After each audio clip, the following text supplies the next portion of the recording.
entrecruza todos los temas de la mística, del esoterismo, con el objetivo o la excusa de interpretar el Heidegger 3. Porque, esta es una anécdota mía, yo en el año 2019 llevé a la Sociedad Argentina de Filosofía, que nos reunimos todos los filósofos de la Argentina en Córdoba una vez al año, llevé un trabajo de Heidegger.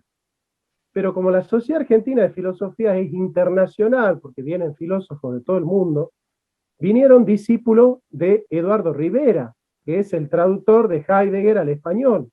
O sea, los chilenos son los que más saben de Heidegger en todo el continente. ¿Por qué lo tienen a Rivera? Son discípulos de Rivera, los chilenos. Y yo presenté una tesis sobre la mística en Heidegger, el Heidegger 3, con una nueva interpretación de la Eragi, de la Kere, de la torsión en Heidegger.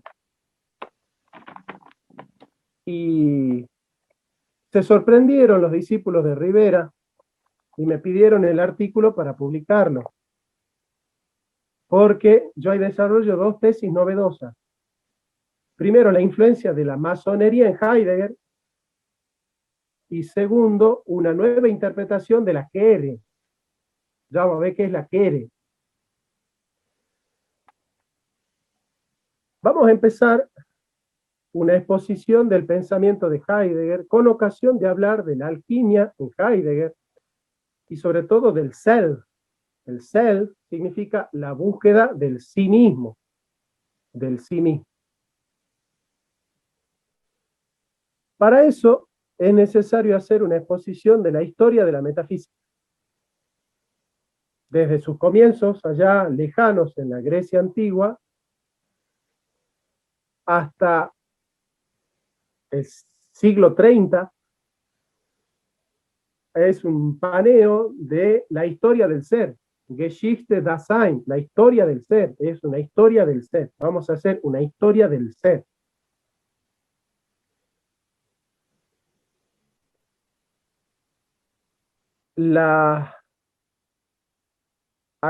Voy a anotar acá para hablar de la Kere, así no me olvido, porque el objetivo es enseñarles qué es la Kere, una nueva interpretación de la Kere en Heidegger, que se va a instalar porque es así. La palabra ser tiene una historia, porque el lenguaje es la morada del ser y el hombre es su pastor. El hombre no puede habitar sino en el lenguaje. El hombre es un animal que habla, ¿sí? Y el lenguaje es el habitáculo de nuestro mundo. Eso lo explica también Wittgenstein. Los límites del lenguaje son los límites de mi mundo.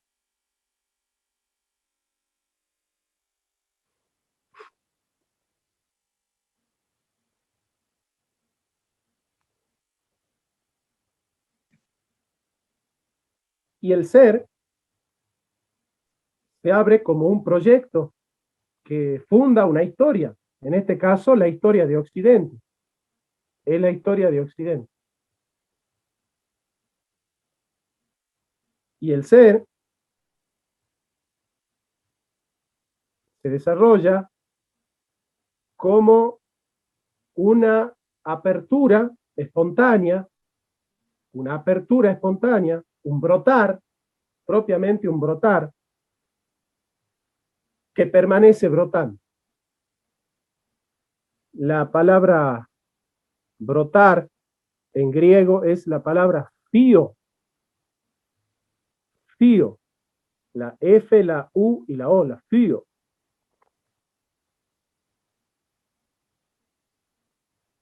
Esa palabra fío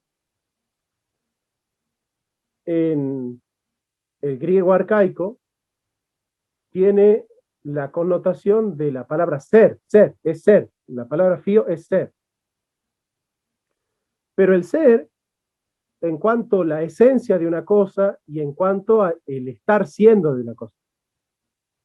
Por ejemplo, la palabra physis, physis, está compuesta de una raíz que es fío y de un sufijo que es sis. Si la palabra fío es ser o brotar, el sufijo sis es permanecer, permanecer. Por ejemplo, poiesis es algo que constantemente se está produciendo. Tesis es lo que siempre se está poniendo. Praxis es lo que siempre se está practicando.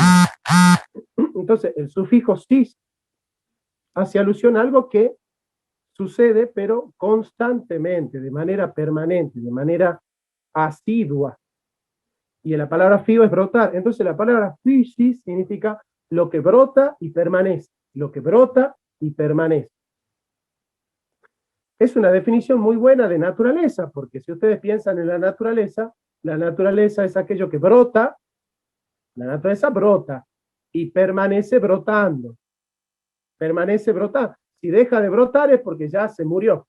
Pero una de las características de la naturaleza es que es viva, y para los griegos tiene alma. El fileozoísmo, la naturaleza tiene un alma, ¿no es cierto?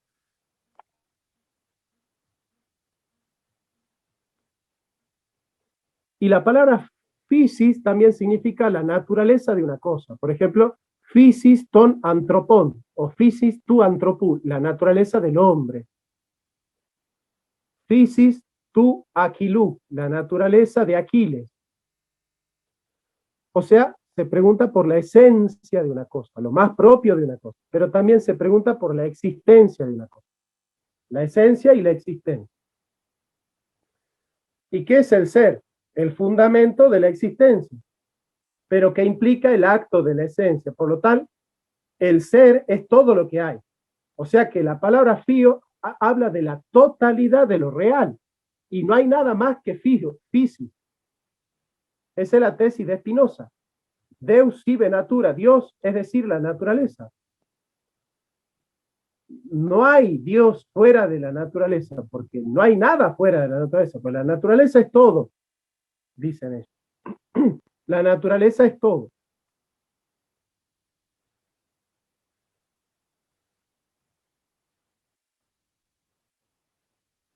Este fío es un brotar originario, originante, que da lugar a los taonta physeis. ¿Qué son los taonta physeis? Las cosas naturales. Entonces tenemos, por un lado, la physis, que es lo que hace brotar y permanecer, y los taonta physeis, que son las cosas que brotan. Entonces tenemos, por un lado, la natura naturante, la natura naturans, la naturaleza como naturante, es decir, la physis, la que hace brotar, y los taonta physeis, la natura naturata, la naturaleza naturada, que son las cosas que vemos nosotros. Nosotros nunca nos topamos con la physis, nos topamos con los taonta physeis. Nunca nos topamos con el ser, nos topamos con un ente. Nunca nos topamos con la causa, nos topamos con los efectos. Nunca nos topamos con lo que hace brotar, sino con lo que está brotando. ¿Qué está brotando? La planta, la piedra, el volcán, el aire, el fuego, el agua, la tierra, los hombres, las plantas, las células, todo está brotando. Nosotros nunca nos topamos con lo que hace brotar. Nosotros nos topamos con lo que está brotando. ¿Me siguen hasta ahí? Claro, yo ahí lo veo a José, por ejemplo. José está brotando, pero lo que lo hace brotar a José, yo no me topo con lo que lo hace brotar. ¿Se entiende? Bueno, ¿quién es el que lo hace brotar a José? Nosotros ya sabemos. Pero está bien, ellos buscan la fisis. Y la fisis no puede estar afuera de José, no puede estar afuera de Adriana, no puede estar afuera de la planta. ¿Por qué? Porque es intensiva.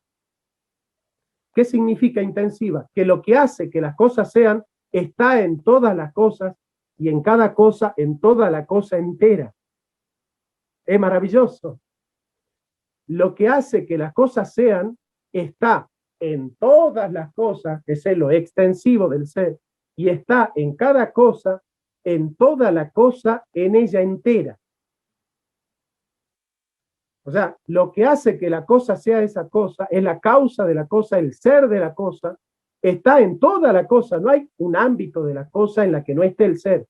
El ser es extensivo porque está en todas las cosas e intensivo porque está en cada cosa, en toda la cosa entera. ¿Se entiende?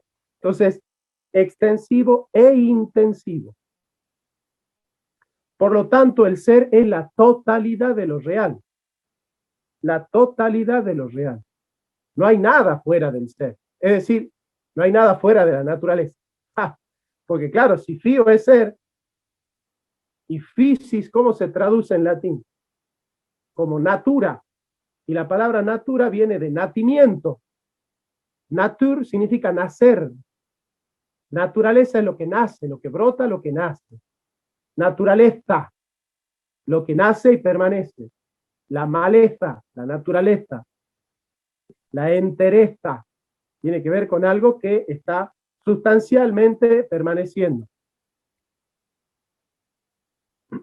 La corteza, bueno, naturaleza. La naturaleza es el ser. El mundo cristiano nos enseñó que la naturaleza es un ente, pero acá estamos estudiando que la naturaleza es el ser. Pero entonces se rompe el cristianismo, porque San Pablo dice que hay que adorar al creador y no a la criatura, y la naturaleza es una criatura y no es el creador.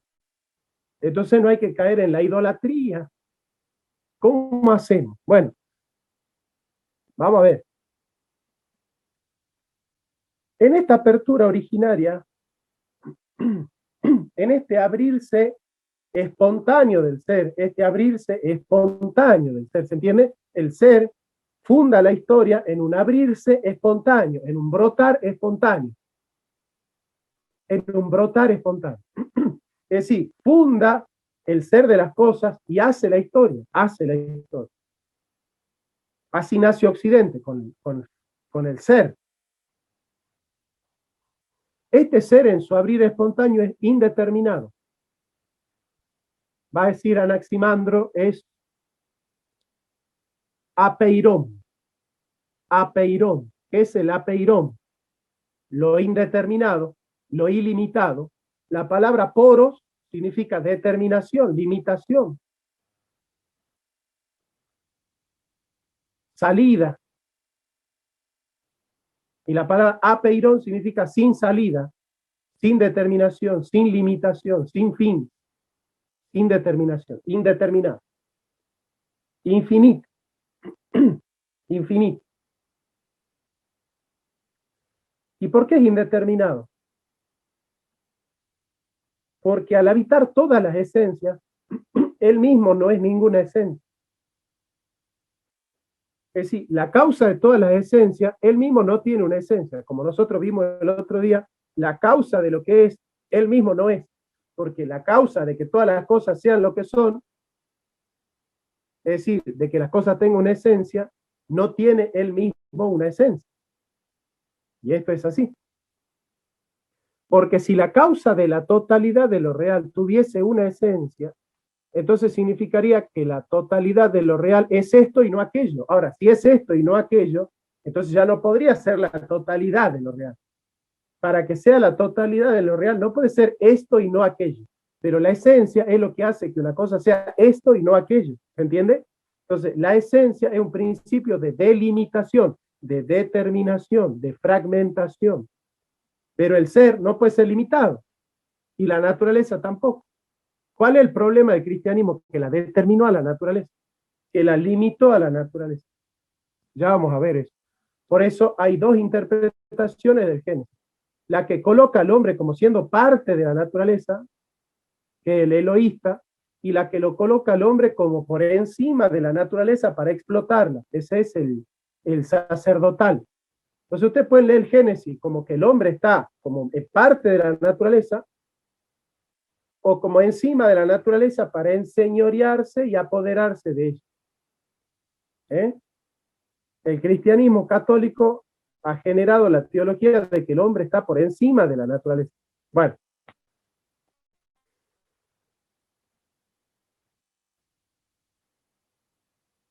Entonces el fío, el ser, no está determinado, no hay algo que haga que el fío sea piedra y no planta, planta y no mesa, mesa y no aire, aire y no volcán, volcán y no agua. El fío es lo que hace brotar todo. ¿Por qué hace brotar todo? Porque todo lo que brota, brota según una esencia.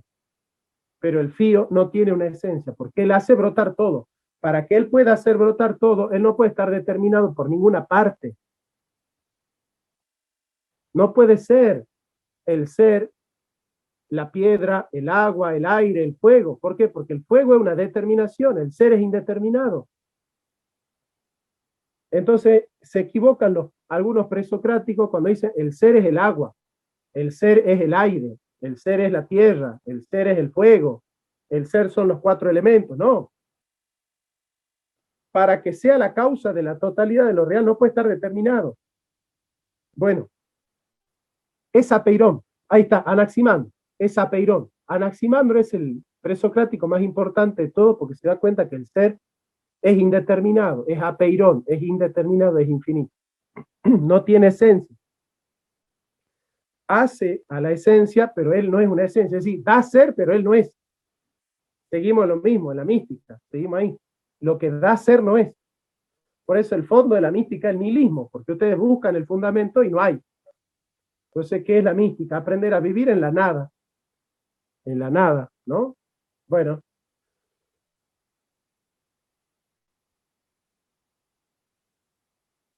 Ya dijimos entonces que es un brotar espontáneo, indeterminado, que no tiene esencia, que no está delimitado lógicamente por una esencia. Y sin embargo aparece Platón. Y con Platón se da la primera torsión. La palabra torsión en alemán se dice Kehre, Kehre, Kehre, la torsión, la vuelta, se dice vuelta, la torsión. ¿Por qué? Porque Platón, dice Heidegger, a esta apertura espontánea le coloca la subjetividad, que la llama ortótex. Ortótex.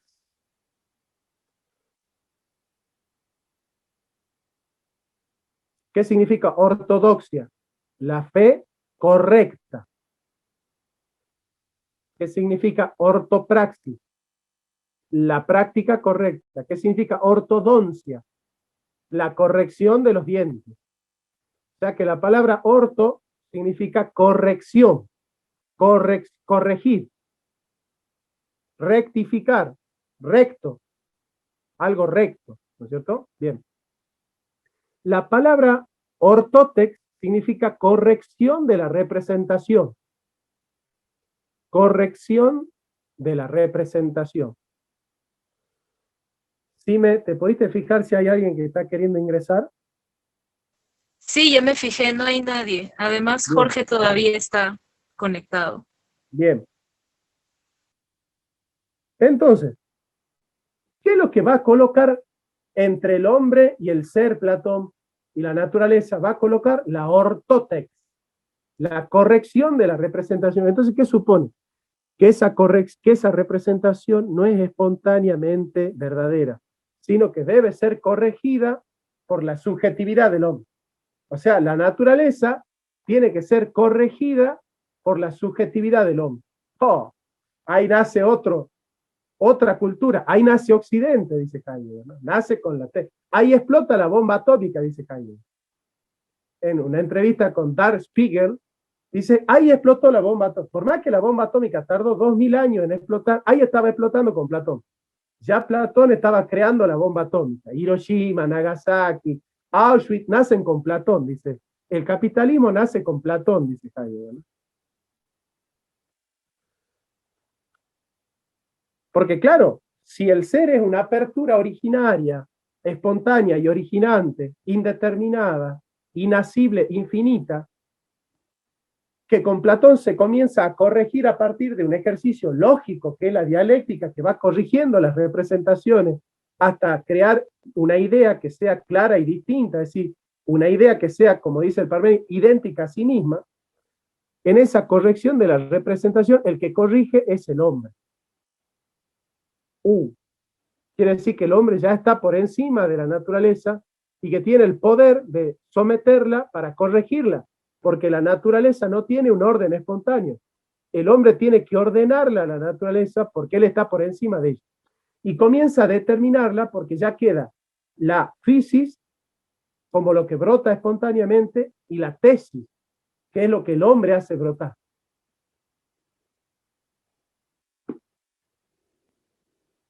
A partir de ahí a nosotros nos enseñaron en la escuela, hay cosas naturales y cosas artificiales, ¿no? Pero ¿qué es lo que va a pasar? Miren la palabra artificio, ¿ven? Artificio, fisio, fisis, es una creación humana. El hombre hace brotar. La técnica es lo que el hombre hace brotar. La naturaleza es lo que brota por sí mismo.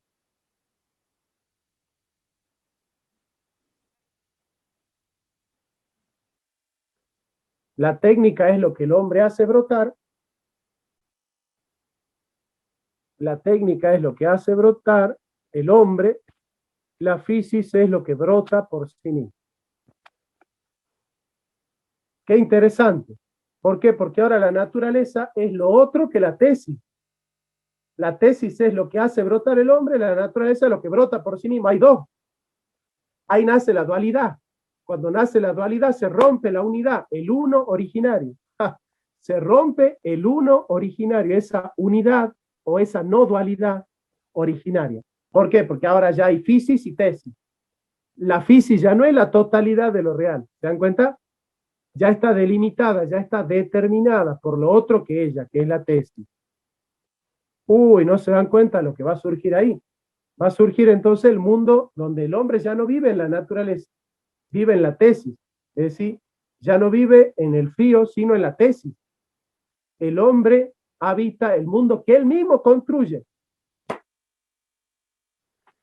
Ahí nace el esquema urbanístico de la ciudad. La dialéctica entre el campo y la ciudad es que el hombre de campo habita en un mundo que él no ha creado. En cambio, el hombre de ciudad habita en un mundo que él mismo ha creado. Ahí nace la dialéctica entre la ciudad y el campo. Nace con Platón, con la dicotomía entre tesis y fisis. O sea, los presocráticos son filósofos del campo. Por eso Heidegger no quería irse a vivir a Berlín. Caminaba 20 kilómetros por día porque no quería irse a vivir a Berlín. Él quería seguir viviendo en la selva negra, en el campo. ¿Cierto?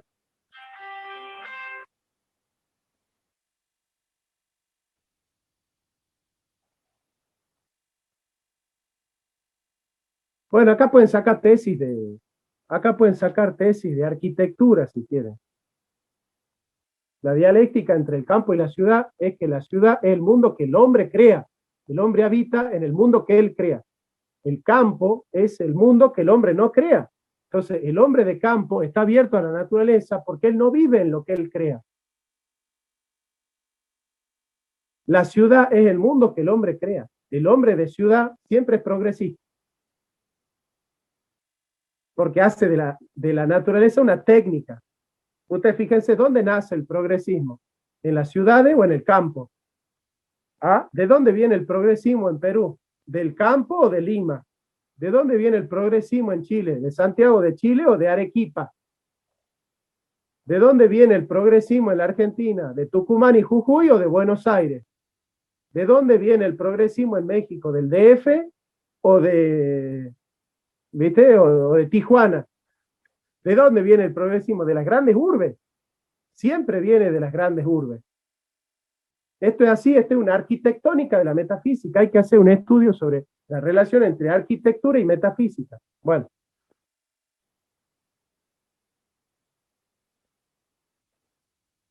Ya tenemos entonces fisis y tesis. Ustedes fíjense que el cristianismo va a generar esta dicotomía cuando habla del pagano. ¿Qué es el pagano? El que no tiene el Dios de las Civitas Dei. ¿Qué es la Civitas Dei? La ciudad de Dios, porque Dios es el Dios de la civilización. En cambio, los que vienen del pago, los paganos, es el que viene del pago. Esos son los que viven en el campo. ¿Por qué viven en el campo? Porque son bárbaros. ¿Y por qué son bárbaros? Porque no han hecho su mundo. El bárbaro es el que no ha hecho su mundo. El civilizado es el que hace su mundo. Ya está en el esquema del ortótex, el cristianismo medieval. En el esquema del ortótex. Por eso crean barbarie todo el tiempo. ¿Qué es el gentil? El genus. ¿Y qué es el genus? El pueblerino. El gentil es el pueblerino. El pagano, el que viene del pago. Acá en Salta se utiliza el pago en la localidad del campo. El que viene del campo, el pagano, el que viene del pago. Entre a mi pago sin golpear, paisano, dice.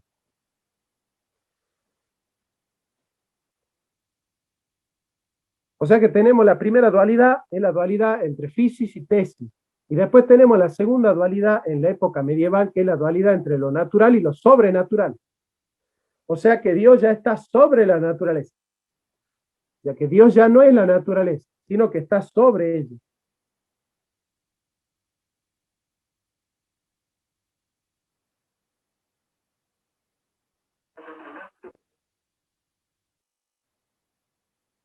Está sobre ella. Segunda dualidad, lo natural y lo sobrenatural. Entonces, la dualidad griega es la dualidad entre la tesis y la physis, la dualidad medieval es la dualidad entre lo natural y lo sobrenatural, y la dualidad moderna es entre lo natural y lo social y cultural. Ahí surge la dicotomía entre las ciencias naturales y las ciencias sociales. Las ciencias de la naturaleza y las ciencias del espíritu, Erklärung y Verstehen. Seguimos con la dualidad. ¿El hombre vive en la naturaleza o en la cultura? El hombre es un ser cultural. Ahí nace el progresismo, claro. Todo lo explican en la cultura. ¿Por qué? Porque el hombre ya no nace de la naturaleza, no es parte de la naturaleza. Entonces la pregunta ya no es cómo vinimos a brotar nosotros de la naturaleza. Porque la pregunta que hay que hacer es cómo yo he brotado de la naturaleza, no cómo vine a parar a este mundo. Si yo he brotado de las mismas entrañas de la materia natural, yo no es que vengo, no he caído en la materia, ¿o sí? ¿Se entiende? Nosotros hemos caído del cielo a la tierra o surgimos de los mismos elementos de la tierra. ¿Qué dice la Biblia? Del polvo de la tierra eres. Nosotros somos parte de la tierra, por eso dice, del polvo vienes y al polvo volverás, somos parte de la tierra. Nosotros no hemos venido a parar a este mundo, por ahí se hace la pregunta, Plotino, ¿cómo hemos venido a caer a este mundo? Como si nosotros hubiésemos tenido origen en otro. ¿Se entiende la pregunta? Nosotros no tenemos origen en otro mundo, ¿o sí? ¿Quién viene de otro mundo? No, yo vengo de este mundo, yo soy parte de esta tierra, yo nazco de acá. Mi sangre, todo eso tiene naturaleza pura. Mi materia, mi carbono, mis átomos, mis células, todos son parte de la tierra, viene de la tierra. No es que yo no he caído de ningún lado, ¿eh? Al menos yo no he caído de ningún lado. Entonces, esta idea de la dualidad es que el hombre tiene un origen celestial y ha caído en este mundo por un castigo divino. Esta tierra es una cárcel para pagar una culpa, para sufrir una condena. Bueno, no, eso no es así. Eso sería o sea, como el fundamento de lo que tú llamas la tradición indoeuropea, ¿cierto? La tradición indoeuropea. Exactamente. Esta es la tradición indoeuropea, que es la peor de todas, ¿no? No ha salido nada bueno de la tradición indoeuropea. Bueno, de ahí ha salido Europa, imagínense, el peor de todos los continentes. Bueno.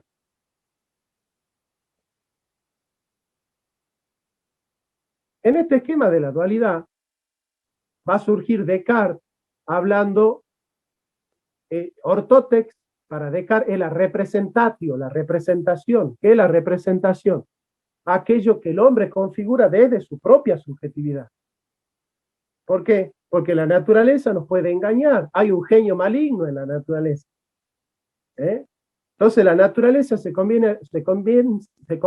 empieza a convertir en una especie de postal o de bestia indomable o de amenaza terrífica La naturaleza es lo indomable, lo incontrolable, aquello que nosotros tenemos que dominar para poder vivir tranquilos, porque la naturaleza nos amenaza, la naturaleza nos oprime, ¿no? Nos oprime. Por eso, fíjense, el crecimiento de las ciudades, ¿cómo nace la modernidad? Con el crecimiento de las grandes ciudades. ¿Y cuáles eran los mitos del campo? Cuando se hablaba del campo, del bosque, de la naturaleza, ¿de qué se hablaba? Del lobo. La Caperucita Roja se va al bosque y ¿qué encuentra? El lobo feroz. Robin Hood. Ladrones, lobos, bestias, fieras. Siempre que se habla del campo y de la naturaleza, ahí hay lobos, fieras, duendes, bestias, monstruos, ¿no? Fantasmas, hay de todo, hay ladrones. Robin Hood, ¿de dónde viene? Viene del bosque, ¿no? Es bien interesante esa representación que tiene el moderno del campo. Entonces, ¿cómo el hombre puede vivir en comunidad libremente, en la ciudad? Expandiendo las grandes ciudades. Entonces, el proyecto moderno es un proyecto de civilización, porque la palabra ciudad en latín es civitas, es decir, la civilización es la ampliación de la ciudad en contra del campo, es decir, es la ampliación del mundo que el hombre construye por encima del mundo que construye la misma naturaleza. Hay una rivalidad entre la ciudad y el campo, es la rivalidad entre el hombre y la naturaleza, ¿se entiende? Este es un proyecto arquitectónico de la modernidad.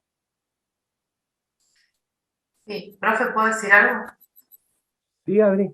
Acá en Buenos Aires se ve muchísimo ese avance constante sobre los barrios, sobre los jardines, las construcciones de edificios al lado de casas y los dejan sin luz del sol directamente, por más que las ordenanzas municipales puedan decir otra cosa, ¿no? No se respeta. Hay mucha construcción, avance sobre los barrios más, donde hay verde. Yo para conservar mi verde de mi jardín hago todo un esfuerzo. Por suerte no tengo edificios cerca, pero se nota mucho, muchísimo. Uno intenta vaciar todo eso, ¿no? Las ciudades son así. Yo también quiero decir algo bien breve, que es que sería interesante para los que quieren ahondar en este tema del lenguaje arquitectónico, que revisen los estudios que hay sobre la arquitectura andina, también de América del Norte, pero sobre todo la arquitectura andina, los estudios que hay sobre los andenes, sobre Moray, porque justamente parten de la idea de que primero el ser tiene que observar cómo la naturaleza ya está estructurada y terminar de pulir. Así, por ejemplo, en Machu Picchu vemos, la gente no entiende por qué esas piedras están puestas como chuecas, es porque así son los granos del maíz gigante andino. Ahí lo dejo para los que quieran investigar qué civilización llegó a la sabiduría de ni ciudad ni campo, ciudad inspirada en el campo. Ahí lo dejo. Qué bueno, mirá vos. Gracias, Jiménez. Qué bueno. Ya, el concepto de ciudad incaico es totalmente distinto al concepto de ciudad moderno. Siendo que sigue siendo ciudad, ¿no? En un sentido, pero es una ciudad diferente. Ahí podría haber un sentido de la unión de los contrarios, algo paradójico. Es que el Inca nunca se puso por encima de la naturaleza. Entonces no puede crear una ciudad en contra del campo. No hay esa dicotomía. No hay esa dicotomía. Bueno, excelente el comentario, ¿no? De Ximena, es muy bueno.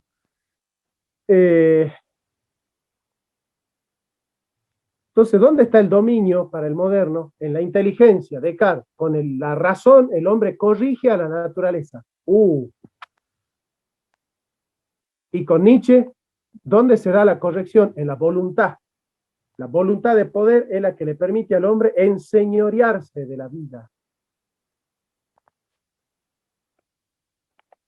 Entonces, el dominio de la naturaleza por la inteligencia o por la voluntad es la modernidad. La modernidad es el dominio de la naturaleza. Ahora, ¿qué es lo que pasó con el ser? Ahora vamos a hacer un repaso de nuevo, pero ya verlo desde el ser. Cuando apareció la ortótex, que es la maquinación del hombre que quiere corregir esa representación, dice Heidegger, el ser se ha retirado. Porque el ser solamente puede abrirse espontáneamente para una eragnis, es decir, un evento de apertura con el ser. El hombre lo único que puede hacer es estar en el patos de la escucha, en el patos de la espera, a que la naturaleza hable. El patos de la escucha, el patos de la espera.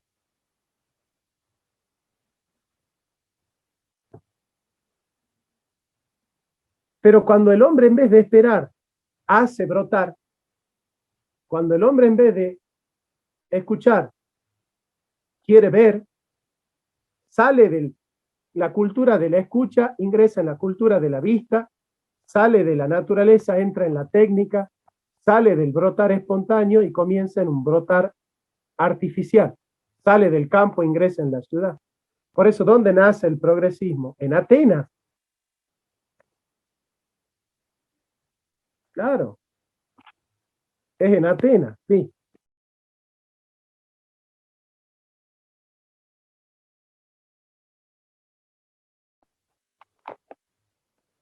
Entonces,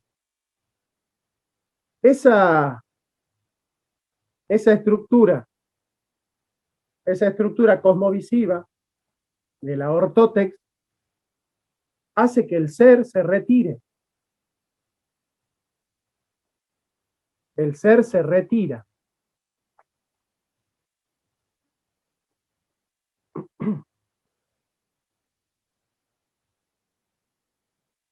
Y cuando el ser se retira, el hombre comienza a crearse dioses conceptuales. Volvemos a lo mismo. Porque el concepto le permite al hombre determinarlo a Dios. ¿Y para qué yo lo quiero determinar a Dios? Para conceptualizarlo. ¿Y para qué lo quiero conceptualizar? Para ponerle leyes. ¿Y para qué le quiero poner leyes a Dios? Para determinarlo. ¿Para qué? Para que Dios obre según lo que yo digo. Porque si Dios tiene una ley y yo la conozco, Dios no puede obrar de otra manera, ¿eh? Dios no puede obrar de otra manera. ¿Por qué? Porque Él tiene que obrar como dice el concepto. El concepto es la determinación de la ley del comportamiento de Dios. Dios se comporta con una ley y nosotros conocemos esa ley, ¿no? Así que ojito Dios con hacer otra cosa. Ahí nacen las religiones, ahí nace la teología, ¿no? Y el verdadero Dios, que dice Heidegger, el verdadero Dios se ha retirado. Por esto Joseph Campbell va a hablar, por ejemplo, de las máscaras de Dios. Las máscaras de Dios. Todos los dioses que nosotros conocemos son máscaras de ese Dios verdadero, que está por encima de todas las determinaciones. No, este es el Dios de los hebreos, no es el Dios de los griegos. Ah, bueno, listo, entonces ya hay una determinación. No, este Dios es el Dios de los ortodoxos, no es de los herejes. Bueno, este es el Dios de la civilización, no de la barbarie. Bueno. Este es el Dios de los romanos, no de los godos, ¿no? Es un proyecto civilizatorio. El catolicismo medieval es un proyecto civilizatorio. No es un proyecto religioso, es un proyecto civilizatorio. Por eso ya no se habla del cristianismo, porque a ellos no les interesa el evangelio. A ellos hablan de cristiandad, les interesa la cultura. Vos le decís a un conservador católico, yo te quemo el evangelio o te rompo la cristiandad. No, quémalo al evangelio, te dice. Quémalo al evangelio, tranquilo. No me rompa la cristiandad, porque la cristiandad es la hispanidad. ¿Y qué es la hispanidad? Una cultura. ¿Y por qué es una cultura? Porque es un proyecto civilizatorio. ¿Por qué estos bárbaros dicen 1492, comienzo de la civilización, fin de la barbarie? ¿Por qué hablan así? Porque el cristianismo es un proyecto civilizatorio, ¿se entiende? Para estos godistas, el cristianismo es un proyecto civilizatorio, no es evangelización. Después les explico por qué, porque el evangelio tiene que ver con la autoridad de la predicación y el ejemplo. Tiene autoridad el que enseña, tiene poder el que manda. El proyecto civilizatorio es articular una cristiandad por la fuerza del imperio, a partir de los instrumentos del Estado, para poder diagramar una cultura cristiana que se llama la hispanidad. Pero es un proyecto civilizatorio, no es un proyecto de evangelización, porque el evangelio no es para civilizar a nadie, porque el evangelio no supone que hay bárbaros que no tienen cultura. ¿Se entiende? O sea, ¿cómo yo voy a civilizar a alguien con el evangelio si el evangelio nunca me dice que el otro es un bárbaro? San Pablo que dice, ya no hay ni griego ni judío, ni hombre ni mujer, ni libre ni esclavo, porque todos somos uno en Cristo Jesús. La apoctátasis, bueno, esa es la negación de la apoctátasis, es suponer que el otro es un bárbaro y yo con el evangelio tengo que civilizarlo. Bueno, esos son los conservadores que andan hablando de la hispanidad y hacen tachín con la hispanidad. ¿Se entiende? Pero es un proyecto de poder, no es un proyecto de liberación espiritual, es un proyecto de poder. Si nosotros podemos rescatar la hispanidad en el ambiente de la esfera política del realismo, pero nosotros ahora estamos en la esfera mística y le tenemos que hacer una crítica a esa esfera. ¿Me entienden cómo se juega? Acá nosotros le vamos a hacer una crítica a lo que vamos a defender en la esfera política, porque en la esfera política nosotros desde el realismo podemos defender la hispanidad. Pero tengo que hacer una crítica hermenéutica porque esa hispanidad que no se critica a sí misma se totaliza. Y cuando se totaliza, genera la exterioridad que queda como barbarie, que es el excluido de esa civilización. Entonces, en esa civilización ya no hay lugar para el musulmán, para la mujer, para el indígena, para el negro, para el bárbaro, para todo lo que no sea hispánico, católico, godista, blanco y macho, como ellos.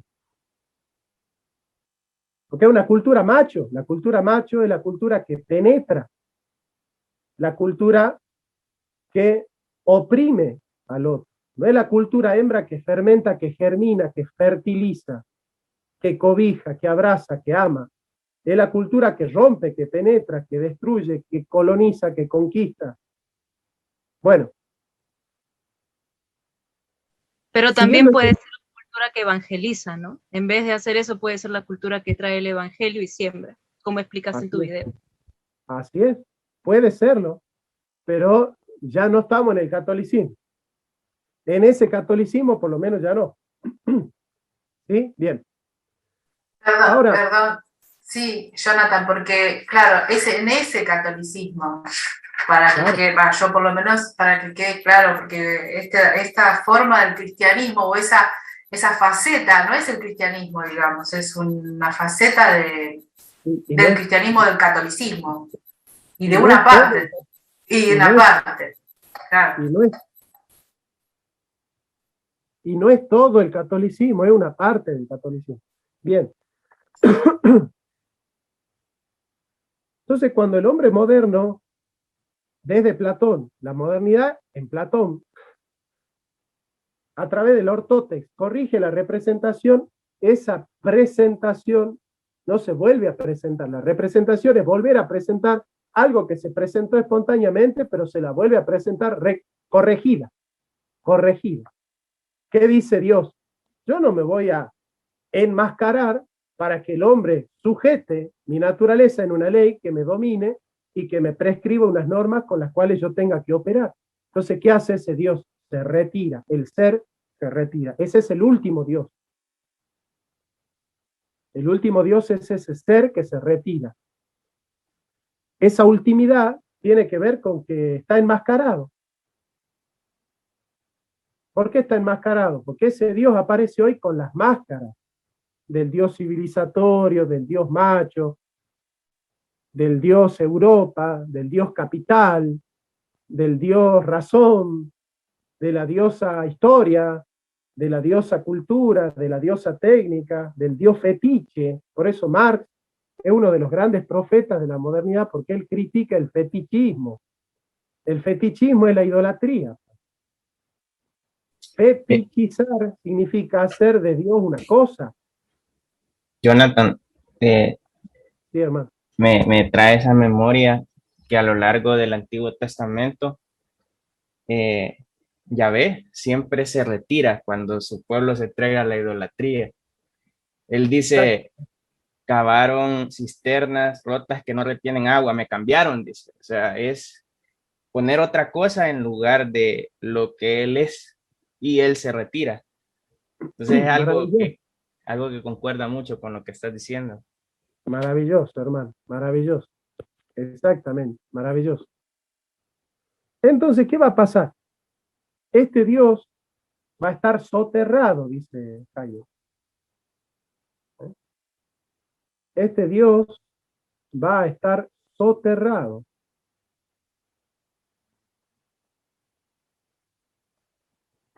Va a estar cobijado, encerrado, retirado. Y esto me hace acordar a un texto del Apocalipsis, porque muchos arminianos utilizan ese texto de Apocalipsis para decir que Jesús es un caballero que nunca rompe la puerta, sino que él pide permiso para entrar y que vos con tu libre albedrío le abrís la puerta y él entra.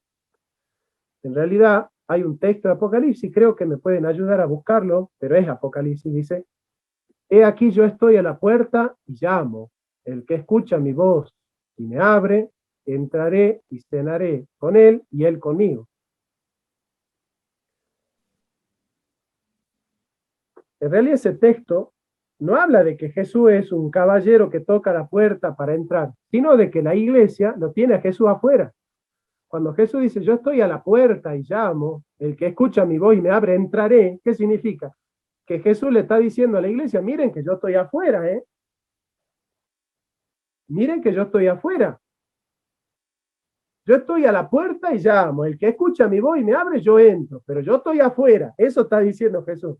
No le está diciendo, no es para decir que el hombre tiene libre albedrío. Le está diciendo con el texto que hay iglesias que se están edificando fuera de Cristo. José, querido. Sí, el texto anterior clarifica más, porque yo estoy de acuerdo con lo que dice el profesor. Dice, yo reprendo y castigo a todos los que amo, sé pues celoso y arrepiéntate. Entonces ahí es lo mismo, celoso. Pero no está hablando de que yo abro y que él entra. No, no. O sea, no me está diciendo que él, si yo no le abro, él no entra. Él me está diciendo, yo estoy afuera, muchachos, quédense tranquilos que todo lo que hacen ustedes no lo están haciendo conmigo allá adentro. Es una gran lección para la iglesia. Nosotros podemos llamarnos iglesia y tenerlo a Jesús afuera. Y tenerlo a Jesús afuera. ¿Cuántas iglesias lo tienen a Jesús afuera? Y Jesús dice, miren muchachos, yo estoy afuera. Bueno, hay que leer mejor ese texto, porque los arminianos lo leen ese texto diciendo, ve, Jesús se pasea por todo el mundo tocando la puerta para ver quién le abre, pobrecito, ábranle la puerta. No, bueno, no es eso. No es así el texto, no es para esto, digamos. Correcto. Ese texto está mal interpretado por el 99% de los evangélicos. Y se lo utiliza para evangelizar. Ese texto no está hecho para evangelizar. Y lo utiliza desde el contexto del evangelismo. Bueno, ahí está el error. Pero ¿qué es lo que está diciendo Jesús? Que todo lo que está sucediendo en el cristianismo lo tiene a él afuera. Eso es muy interesante por lo que pasa con el último Dios. ¿Qué está diciendo el último Dios?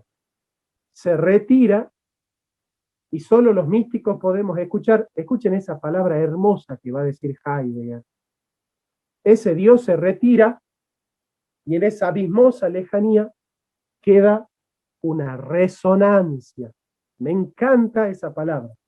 Una resonancia. ¿Se entiende? O sea, la retirada del Dios ha dejado un hueco que queda resonando con una especie de rescoldo, ¿no? Me encanta la palabra rescoldo también, ¿no?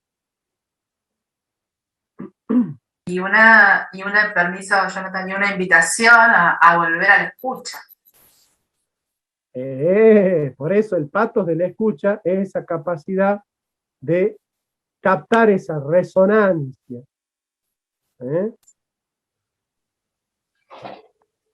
Esto es muy interesante, el tema de la resonancia va a aparecer mucho en la filosofía moderna. ¿no? Por ejemplo, Ingmar Bergman, no sé si conocen a un cinematógrafo sueco muy conocido, Sí, Ingmar Bergman, sí, José, sí, como Berber, sí, yes. es muy bueno, tiene películas muy buenas, él tiene una trilogía que se llama El silencio de Dios,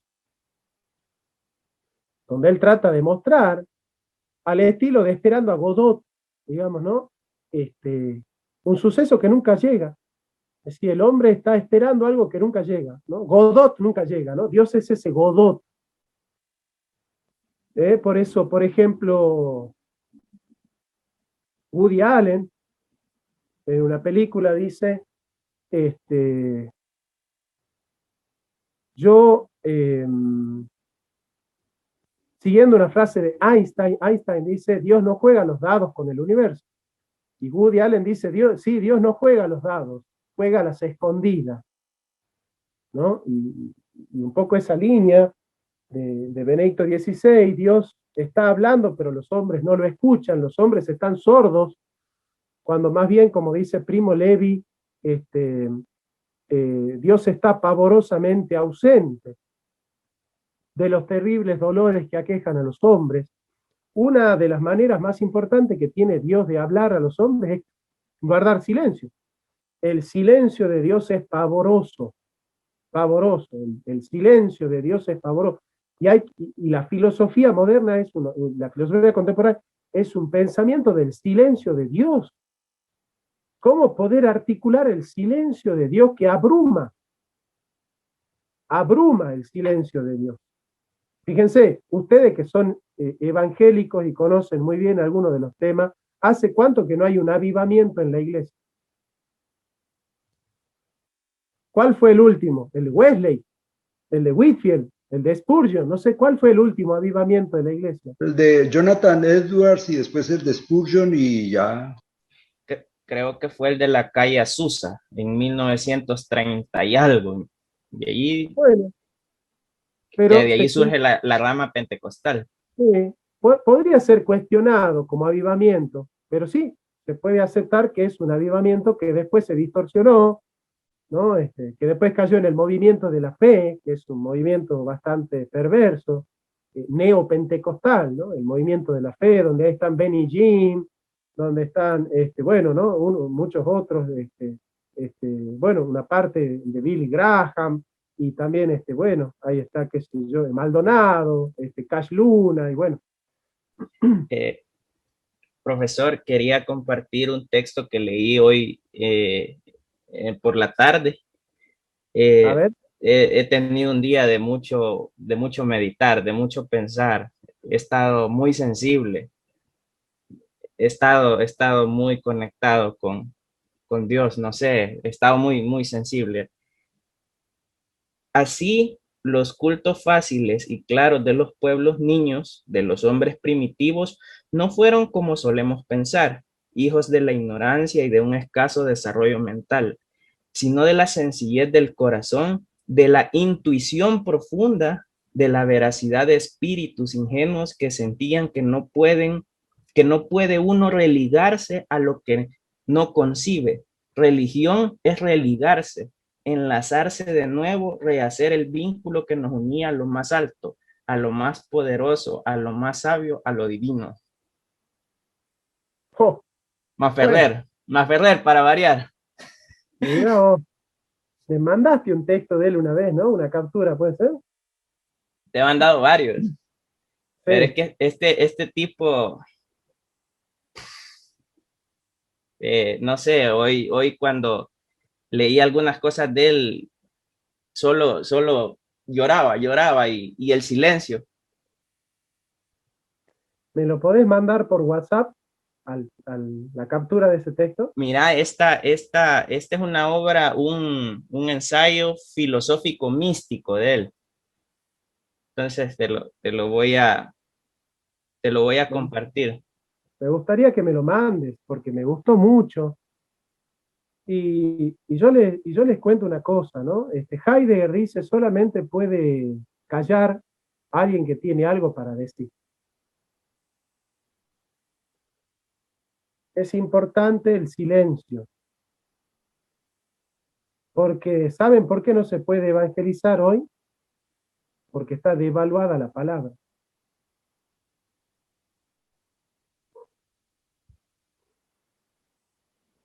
¿Ustedes le creen a los pastores? ¿Le creen a los políticos? Sí, José. No, el problema fue que es decir, cuando empieza aparentemente este movimiento en los años 60, 70, 80 se fue desarrollando, las mega iglesias se volvieron, casi todo el mundo vio que fue un negocio. Entonces el problema fue el amor al dinero. Y entonces eso crea, tanto de los creyentes como no creyentes, creó fue duda. Al fin el tipo, si nos ama o no nos ama, o le gusta es el dinero y quiere que estemos todos allá porque damos plata. Es así, José. Yo creo que el movimiento de la calle Azusa fue auténtico, pero después fue desvirtuado como todo lo que sucede. Escúchenme, el avivamiento de John Wesley en Inglaterra es espectacular. Wesley murió y había 20 millones de metodistas en todo el mundo. Un avivamiento tremendo el de Wesley. Ahora, ¿qué pasó con la iglesia metodista? Se dejó cooptar por la masonería. Y hoy la iglesia metodista es el brazo derecho de la masonería.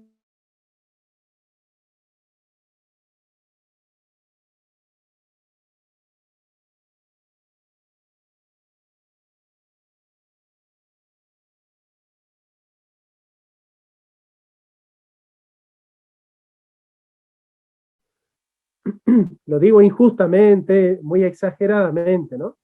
Pero todo lo que sucede actualmente es un proyecto de la Iglesia Metodista hace 50 años.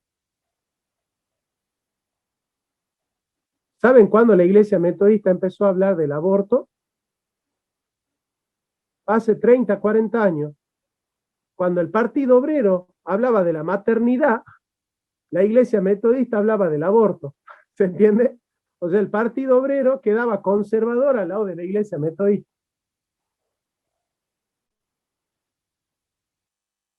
El marxista, el efebrista, al lado de la Iglesia Metodista. Ese Dios. Que sí, pues ligándolo con lo que has dicho, en la ciudad no hay lugar para la maternidad, porque todo el tiempo hay que estar produciendo la realidad. Entonces no hay lugar para criar. Ese es el punto.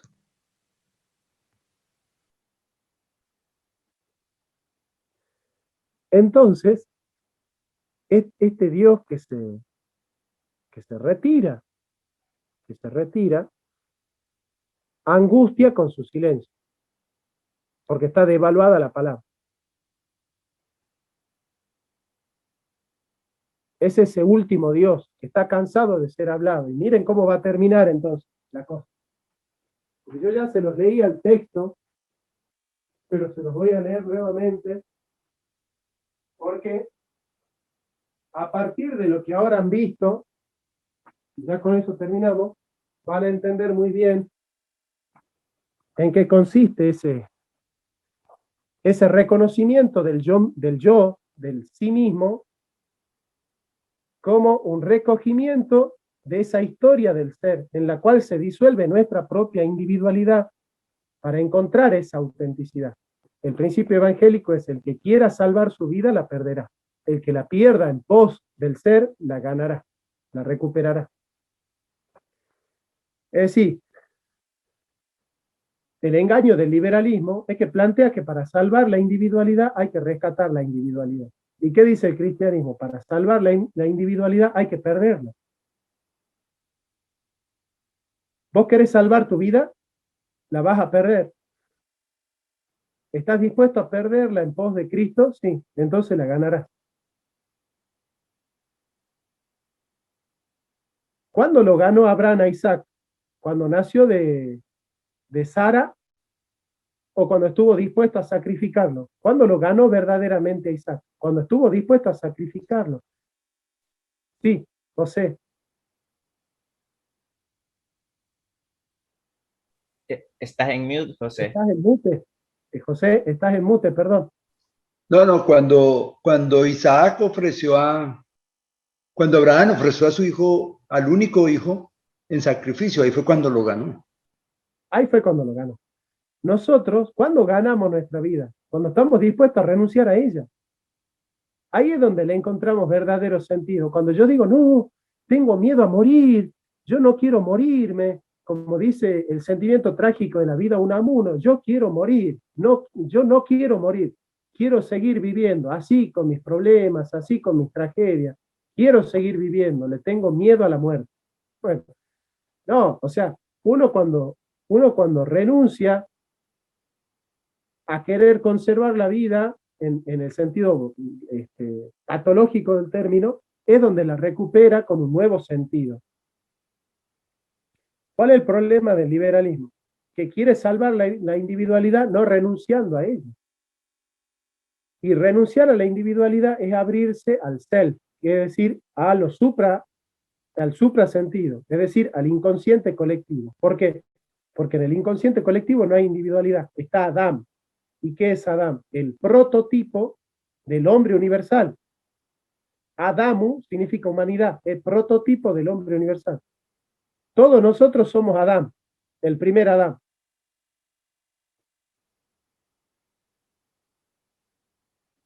¿Y saben dónde está el self? En Cristo, que es el segundo Adán, que es prototipo de hombre universal. Vos tenés Adán, prototipo de hombre universal de la carne. Y el segundo Adán, prototipo de hombre universal del espíritu, que es el self. Entonces, ¿dónde está la carne? En la individualidad de la conciencia y del inconsciente individual. Pero, ¿qué dice San Pablo? Por el pecado de uno, vino al pecado a todo el mundo, porque todos pecaron. Ahora, Henry nació mortal por el pecado de él o por el pecado de Adán. Por el pecado de Adán. Entonces Dios es injusto, le está imputando a Henry el pecado de otro. Pero ¿qué dice Pablo? Por cuanto todos pecaron. ¿Dónde pecamos nosotros? ¿En el vientre de nuestra madre y por eso nacimos pecadores? ¿O pecamos en Adán todos nosotros? ¿Se entiende? Entonces, Adán es prototipo de hombre universal. Todos nosotros pecamos en Adán. Jonathan Ramos estaba pecando en Adán. José estaba pecando en Adán. Adriana estaba pecando en Adán. Es el prototipo del hombre universal. Nosotros, ¿dónde disolvemos nuestra identidad como pecadores individuales? En la identidad de Adán como pecador universal. Porque en esa identidad nosotros somos ese Adán. Somos ese viejo hombre. Somos ese Adán carnal.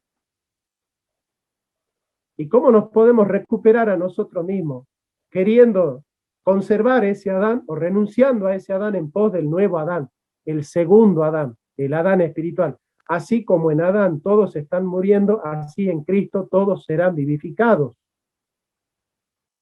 Jesucristo es prototipo del segundo Adán, el Adán espiritual. ¿Qué hiciste, José, vos para merecer el nacer con pecado original? No hice nada como individuo, pero pequé como hombre universal.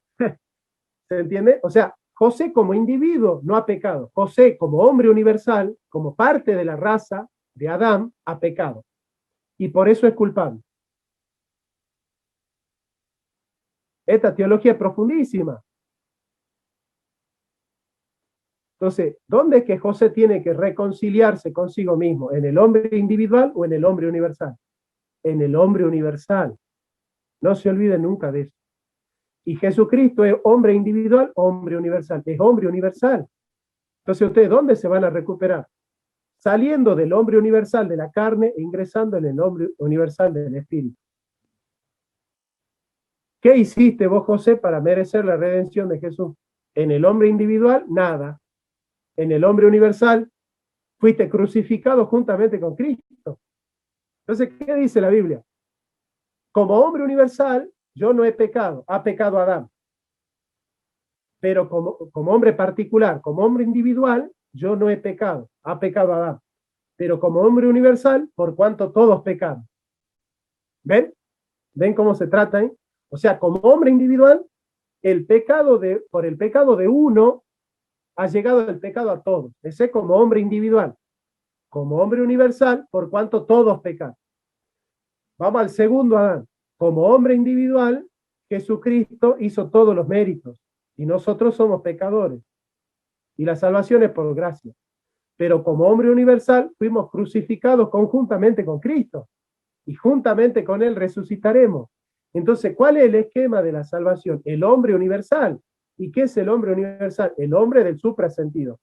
Es en ese esquema del hombre del suprasentido donde nosotros nos podemos desembarazar de la individualidad que ha creado la ortótex como corrección a la representación para que nosotros podamos abrirnos al esquema universal de ese Dios indefinido que es inefable, de la apoctátasis, donde Cristo se convierte todo en todos, para que toda rodilla se doble delante de Jesús y toda lengua lo confiese como Señor. Entonces miren lo que dice Heidegger al final. Y ahora van a entender perfecto el texto. Porque tiene que ver con el lenguaje, con la maquinación y las habladurías, ¿no? Dice. Antes de terminar, me gustaría que, estimado Henry, puedas buscar 1 Corintios 13:8 y José puedas buscar 1 Corintios 13:13.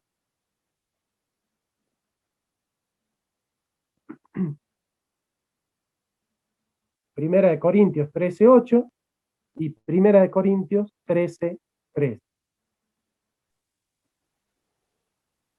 Ya lo tengo, profesor. A ver, amado. 1 Corintios 13:8. El amor nunca deja de ser, pero las profecías se acabarán y cesarán las lenguas y la ciencia acabará. 1 Corintios 13:13, y ahora permanecen la fe, la esperanza y el amor. Estos tres, pero el mayor de ellos es el amor. Bien. ¿Cuándo desaparece la fe, que es la certeza de lo que se espera? Cuando llega el esperado. ¿Cuándo desaparece la esperanza, que es el amor por esperar? Cuando llega el esperado. La esperanza se va a terminar ¿cuándo? Cuando llega el esperado. ¿Cuándo se termina la fe? Que es la certeza de lo que se espera. Cuando llega el esperado. ¿Qué es lo que no va a desaparecer nunca? El amor. ¿Se entiende ahora? Ahora sí se entiende, ¿no? Bueno, entonces vamos. Hasta que el hombre futuro de Occidente se encuentre fuera en las simples decisiones y aprenda a honrar y a saber la abismosa lejanía de lo cercano. Largas meditaciones tienen que desenredar la tenaz confusión y suscitar el ánimo de meditación como alegría del ser ahí. Las verdades accesibles a cualquiera, las exotéricas, las accesibles a cualquiera, nosotros estamos en las esotéricas, fraguadas de la noche a la mañana, son luego solo desoídas como ruido vacío. No requieren refutación alguna. Esta misma se convertirá solo en ruido y en haceduría. Que es lo que está pasando ahora. Pero verdad se esencia en la calma del ser. No en la maquinación, en la calma del ser. Por eso tiene que instalarse lo sagrado, que es el esquema de lo intocable, que es salir, reinvertir la quere. La quere es la torsión que hizo Platón, la nueva quere es la reabsorción del ser como dominio de sí mismo.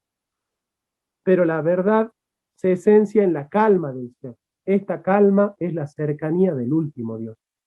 En Cartas sobre el humanismo, Heidegger va a decir, el último Dios aparece en el horizonte de lo sagrado.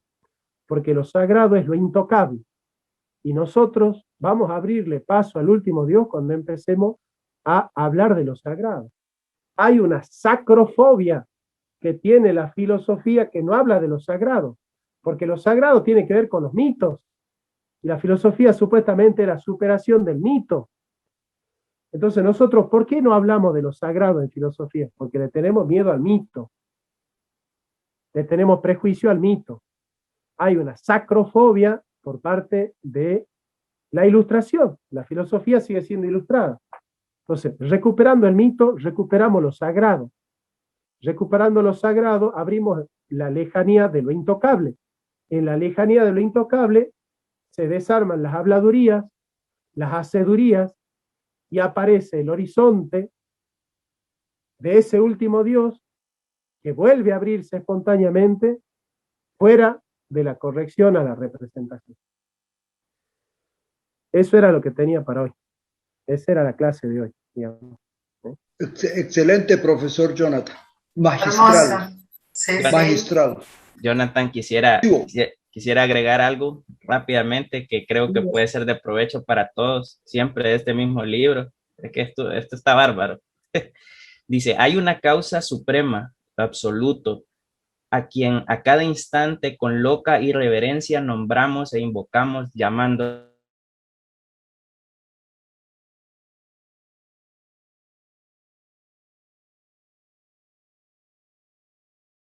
nuestra boca para todo, hasta para fortificar nuestras mentiras, hasta para dar crédito a nuestros fraudes, hasta para conquistar una miserable sonrisa de aprobación cuando usamos la santa palabra en refranes, en ingeniosidades, en cuentos estúpidos, en groseros retruécanos. El cerebro del hombre carece de ideas capaces de concebirle, porque siendo nuestras ideas representaciones de las cosas que percibimos y siendo estas bajo todo aspecto contingentes, limitadas, estrechas y falibles, no pueden sugerirnos sino ideas limitadas, estrechas y falibles y contingentes, ineficaces para idear y concebir lo absoluto. El lenguaje humano carece de palabras que alcancen a nombrarle y definirle, porque toda palabra es meramente un símbolo, y las nuestras no son sino imágenes de las ideas que nos sugieren las cosas terrestres. Y vamos así a comprender y a concretar con nuestro mísero lenguaje al único al que no podría nombrársele ni definírsele ni en el mismo idioma sideral, en cada letra, en un sol y un cometa, cada signo.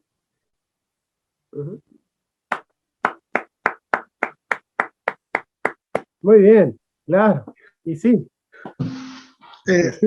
Lo último, Isaías 30:15, porque así dijo Jehová el Señor, el Santo Israel, en descanso y en reposo seréis salvos, en quietud y en confianza será vuestra fortaleza y no quisisteis. Y yo no conocía ese texto, maravilloso. A ver, ¿cómo es ese texto? Isaías, ¿cuánto? Isaías 30:15.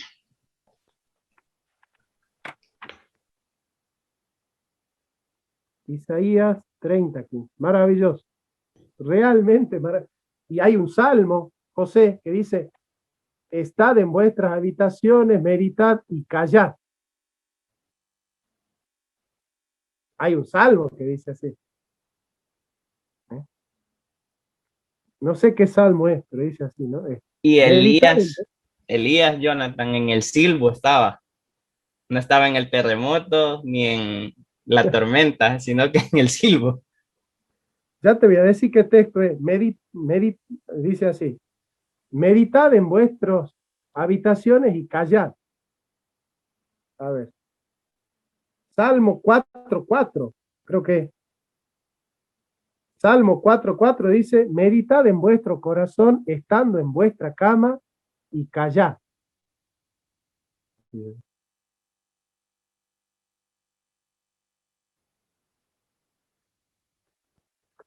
Bueno, estimados, es un placer para mí estar con ustedes, realmente, ¿eh? Son un público muy selecto. Gracias.